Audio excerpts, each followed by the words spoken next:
नाशिकमधील सुचितानगर परिसरात धक्कादायक घरफोडीची घटना उघडकीस आली आहे।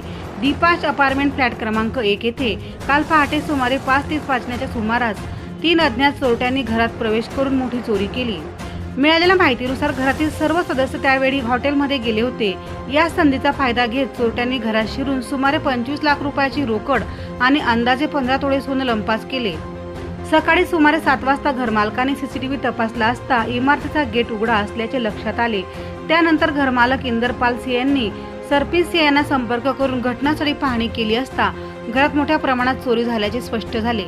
यानंतर तात्काळ पोलिसांना कळविण्यात आले। मुंबई नाका पोलीस ठाण्यात गुन्हा दाखल करण्यात आला असून पोलिसांनी तपास सुरू केला आहे।